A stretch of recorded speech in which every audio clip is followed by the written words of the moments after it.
Luv knew Kush was in trouble even before he heard the whinnying of horses and shouting of hoarse voices from beyond the outcrop. Probably he wasn't startled in the least, but the old PF with the scar assumed he would be and made his move. He leaped off the wagon with surprising speed and ought to have rolled to the right, behind the cover of the wagon. Instead he rolled left, grabbing the team's rig, using the horses as a shield. Luv's first arrow whizzed harmlessly through the gap where he had expected the man to be, and his second remained notched and ready but unloosed.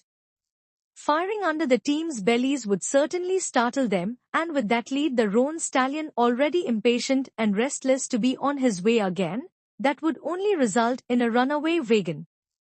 Not part of the plan. He didn't bother to call out to the man either. The fellow knew what he was doing and obviously still had a few tricks up his sleeve. Instead, Luv aimed at a new target, a slender leathery one, and fired off 3 quick arrows in succession. Then he grinned, pleased at the result, and loosed a 4th one directly behind the lead roan's rump, close enough that were he to go collect that arrow it would probably smell of horses' droppings. The roan stallion snorted in response, kicked out once, then suddenly realized what had just happened.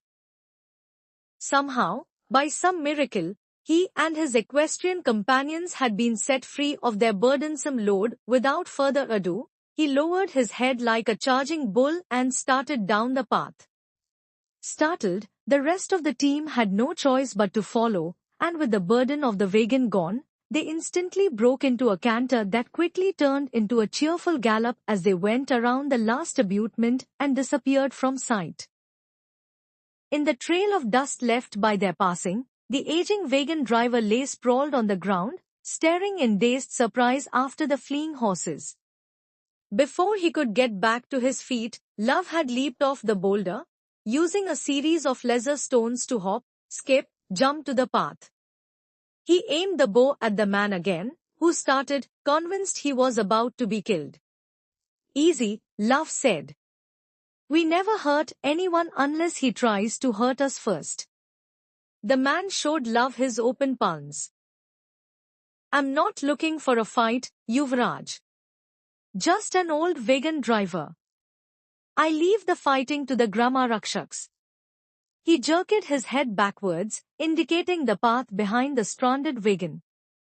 Almost on cue, a fresh burst of yells and hoarse sounds came to them from beyond the outcrop. Judging by the sounds, Luv estimated that it wasn't the second wagon Kush was having trouble with, but the rest of the Grama.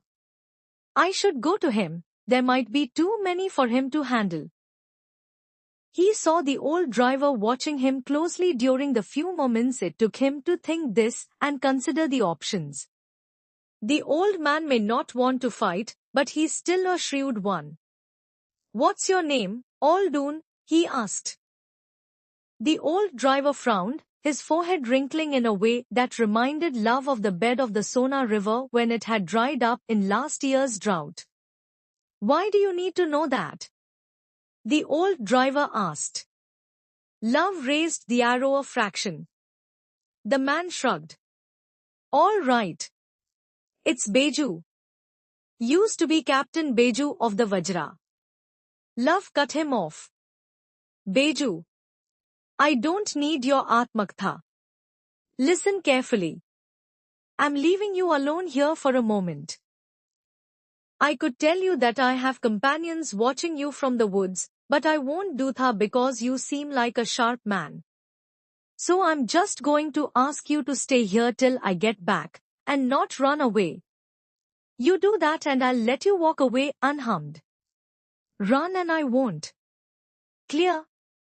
The man looked at him suddenly with a peculiar expression. Luv raised the arrow another fraction. Clear? He couldn't keep the tone of impatience out of his voice. Kush was definitely in trouble BBY now, or he would have been back. The man swallowed, then nodded. Af Ayuha, youngun. Clear as the Saryu in spring. Luv looked at him sharply. Remember, I know these woods like the back of my hand. Run and you die. The man nodded again. Again that same peculiar look. He looks like he's just recognized me and we were long-lost friends.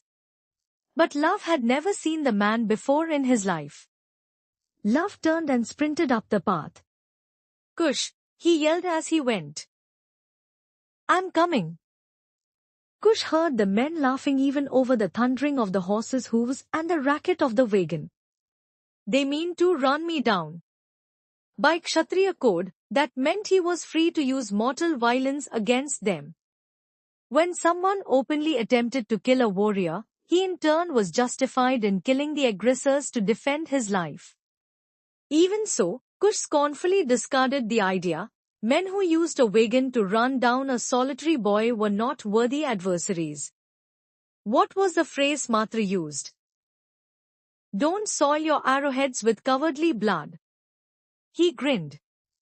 Matra was always saying things like that. Vishnu bless her. He whispered affectionately to both the horses whose rigging he was clinging to, their warm breath on his neck and face tickling him and making him giggle involuntarily. He had been ridden over before and had learned at an early age how to let the horse take you rather than resist and fight the onward rushing force. Flesh, sinew and bone could be destroyed by that onrushing weight as easily as a footfall would snap a twig, but if a Kshatriya was trained and prepared, it was like a wavered puddle being collected by an onflowing stream of water and just as effortless. He had simply let the pounding horses bear down on him, crouched down at just the right angle, and grabbed hold of the rigging between the two led horses at precisely the right moment, the warrior's moment, as he and Luv liked to call it.